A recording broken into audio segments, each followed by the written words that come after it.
All right, let's have some fun here with the buy, hold, sell heading into round 10. And I'm going to give you some possible replacements for Ryan Pappenhausen and also Cam Murray. So both of those guys are the two clear sells this week, given the fact they're going to be out for at least a month. So, Murray's 3 to 4 weeks, but he would be in Origin anyway. So we're giving it at least that 4 or so. And I doubt that he'd back up in that game after. So I'm saying he's a clear sell, and obviously Paps as well. Just too expensive, I'd say, to be able to hold them that long.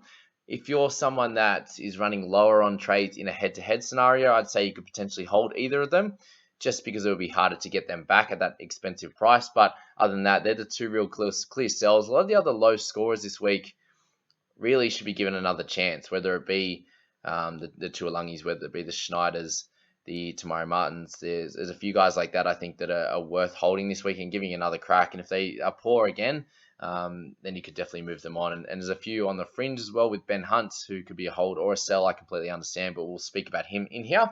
But first, we're going to start with Matty Burton, and he's been a very frustrating player to start the season. Obviously had a decent start with a 62 in round 2 there, but since then has been really poor. On the footy field as well, he hasn't been great. Like the run meters have been super low. But heading into last week there, he hit 140 run meters. So the 2 games he scored well, he's run for over 100 meters, which, doesn't leave too much of the imagination as to what he has to do to continue to score that way.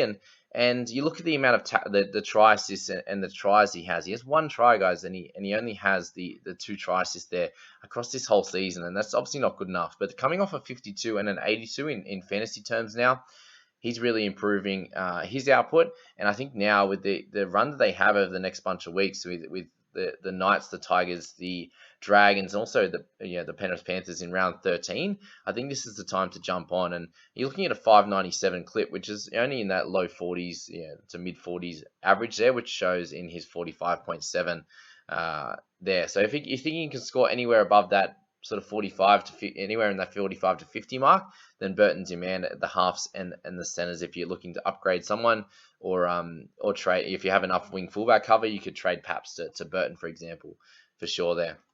Joshy Jackson, so 676 now, priced under the 50 mark, the middle and the edge dual, owned by 14 out of the top 100, 10% of the top 5,000. So obviously not a crazy amount there. And if you bring him in, you bring him in for the pod potential. And as I said, he's under that 50 mark there, and with 55 minutes, he should be able to score somewhere in the mid 40s, right? He was a bit on and off at the start of the season. Just the run meters and stuff was a little bit low for him, which was a little bit unusual. Apart from that one game there, and the tackle numbers were heaps lower. So since then, he's really upped that.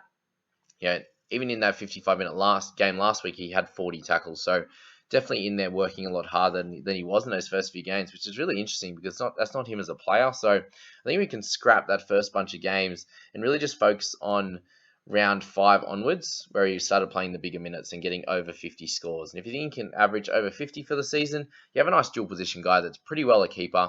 At the back end of last year, he was one of the premier keepers.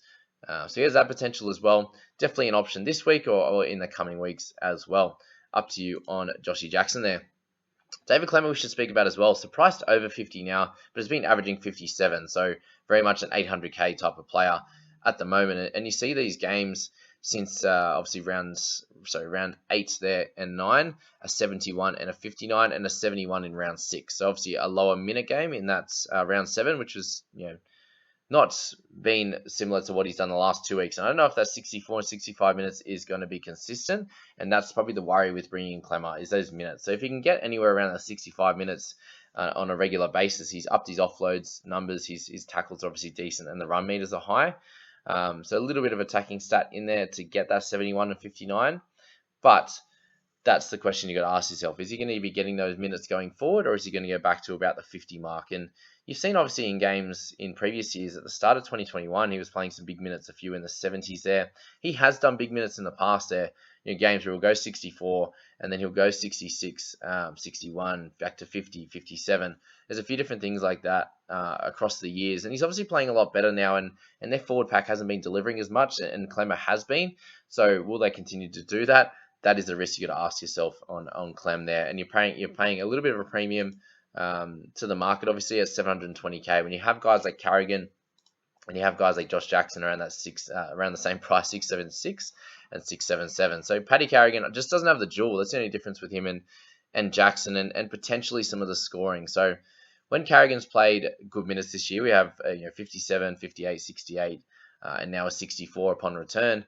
He's delivered really well. He's got some really, really nice scores. One score under 50 there, and then 55 plus has been where he's at. So for Carrigan there, the attacking stats haven't really been there. He had a try assist last week, but he's got randomly 1-2 offloads a game, and only one game with good tackle bust. So his points has been coming mainly from base. Pretty close to 50. Sorry, in the base stats there. And if you think you can continue that, even when Payne Haas is there, and if you look at those first, 2 of the first 3 games, he was able to do that. So if you think you can do that going forward, then he's going to be a great option for your side.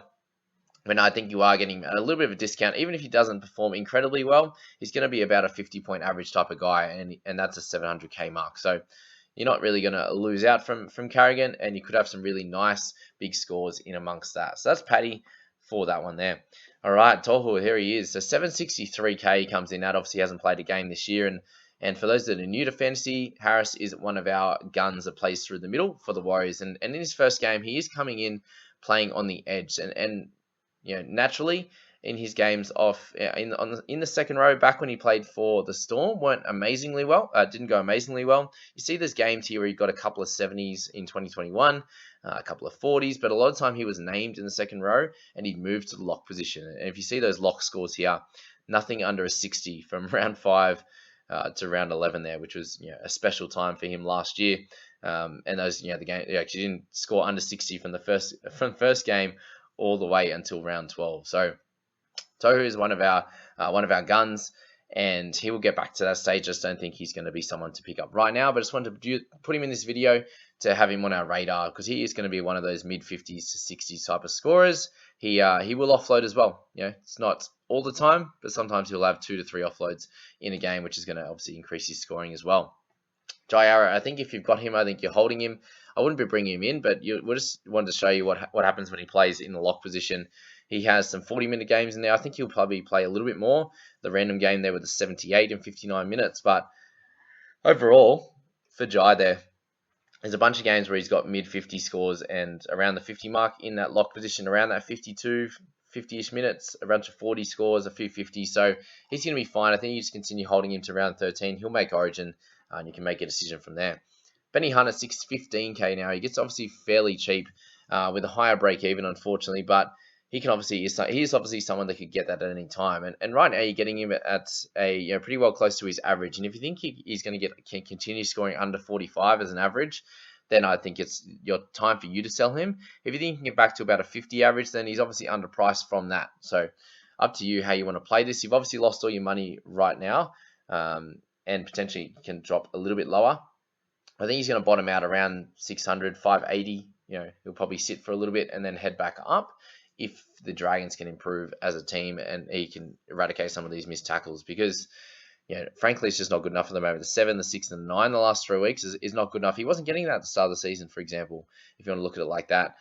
Previous years, he is like that mid 3, 4, 5 missed tackle type of guy no matter what he plays, whether it's playing for the Maroons or even in those games he's got 41 tackles, 5 misses, for example, kicks out a dummy half. There's a bunch of different scores there, but yeah, so really had a great start at 85 and a 60, and then it's just been pretty poor. But the 47, 50, and 46, if you can get at least back to that and potentially better with some slightly lower missed tackle numbers and some, he's obviously had good kick meters the last bunch of games, which has saved him, but tackles and the missed tackles have been a killer, and the lack of attacking stats over the last 2 games especially has really hindered him. But if you think you can get back to it, he has games against the Titans, the Warriors, the Bulldogs, and the Cowboys the next 4 weeks. So with the chances of him not playing Origin as well, potentially they could play Reed on there. I know he's got that great versatility in number 14 and he's played super well, so I'd assume that he'd get it. But again, if you're not wanting him in your side because he's going to play Origin and he hasn't been scoring well, then I can understand you trading him out as well. So he's close to that sell.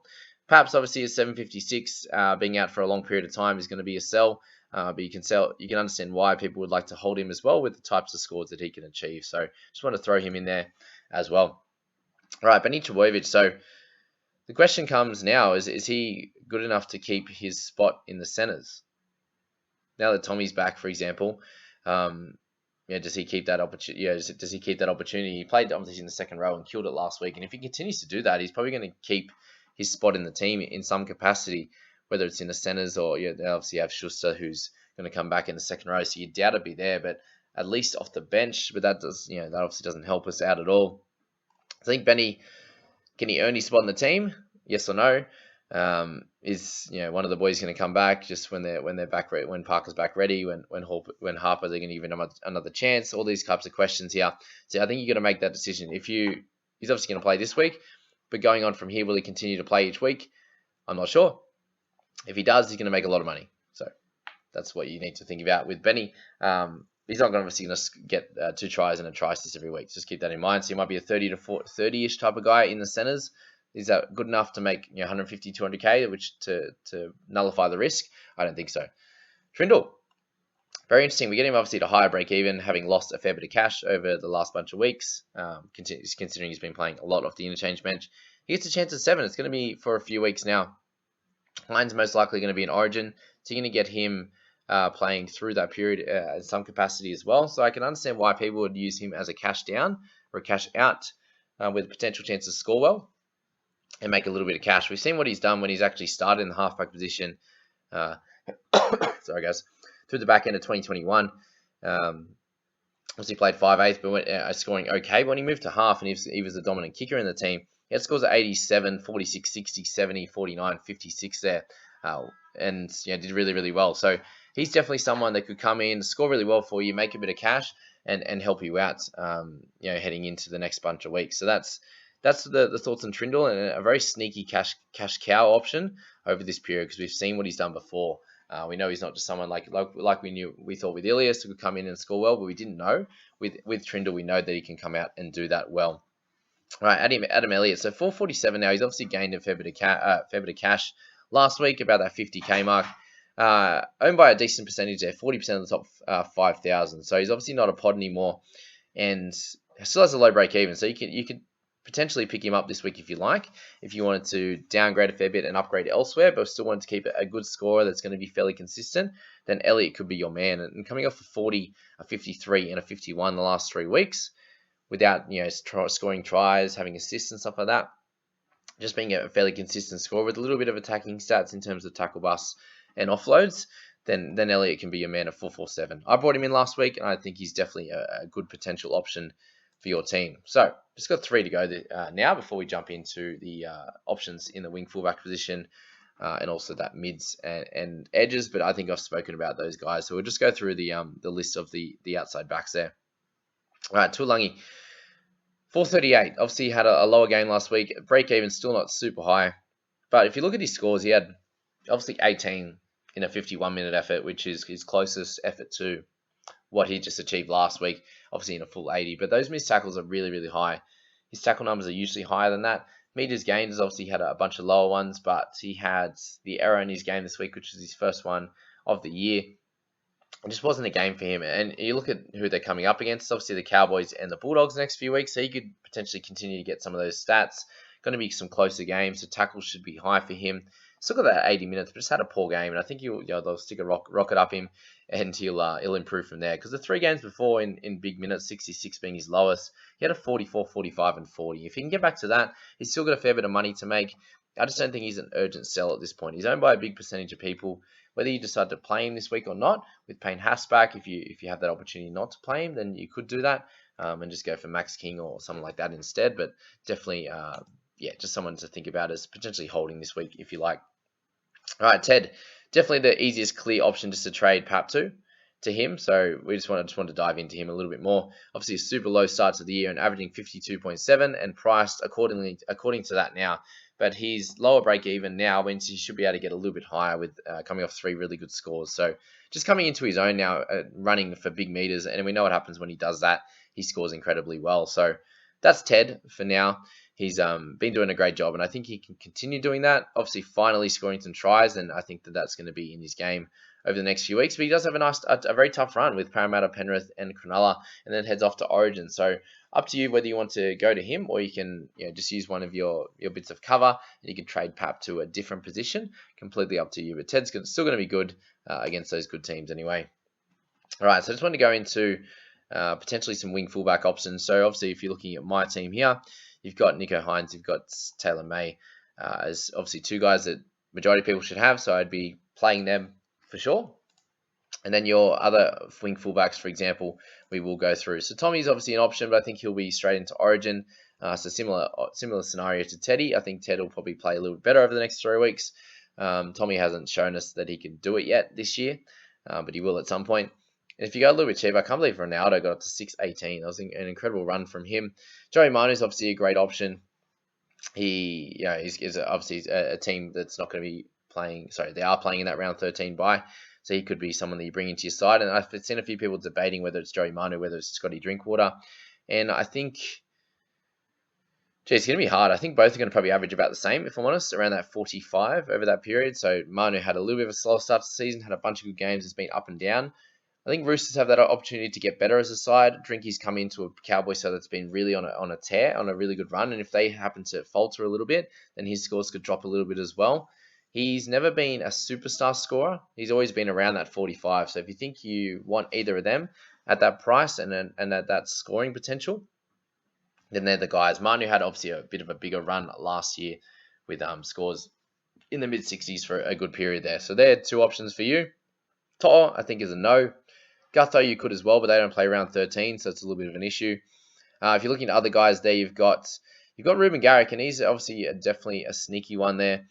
I think he's probably a little bit too expensive with how Manly are playing. Like, obviously, he's playing decent, but he's not benefiting too much. And now he's back on the wing. I think, he's going to score a little bit better at fullback, for example. Val Holmes is an option, but not really a big fan of bringing in a mid-ranger at this point. I feel like if he had a chance to make a little bit of money, go on a bit of a run, then yes, you could trade him in, trade him out, and make a bit of cash, get some decent scores. But I don't think that's going to happen for him. In centres, I just think he's going to be around that 40-point scorer up and down on a week-to-week basis. Nick Mannion, people have spoken about. I spoke about him in that previous video, so if you didn't catch that, jump into the team list one where I spoke about him in a bit of detail. But just the price point's a bit weird, just under 500k there. If you're looking at other guys, there's really not much, hey? That's why I just wanted to jump in and show you that if you have the cover, if you've got Kohler, if you've got Crichton, if you've got Taylor May, if you've got Hines there, if you got Hines in the halfback position, I'd potentially bring him back and bring in a half instead as a potential option for you. Other than that, there's really not much, hey? Like if you want to get into it, there's really not much. So that's that. I'd probably just all I want to go through in this video, the buy, hold, sell. Plenty in it. I hope that helped you making your trades this week. If you are going to hold steady, that would be cool as well. I'm seeing a lot of people under the 20 mark now, which is gets a little bit scary when you start in the low 30s there. And you're not even halfway and already down to that when you're probably going to trade heavy through the buy period. But it is what it is. It is fantasy, and we all have that rage trade, that's for sure. So if you are new here, guys, I hope you appreciate this video and all the insight I've given you. All I'd ask for in return is a nice like on the video and a subscription to the channel would be great. Pop that notification bell on, guys, and join that Discord group as well. If you're not sure how to do it, the link is down there in the banner. And just message if you want the official link if you can't copy and paste that. But there you go, guys. That's that one. We'll catch you in another one. See you guys.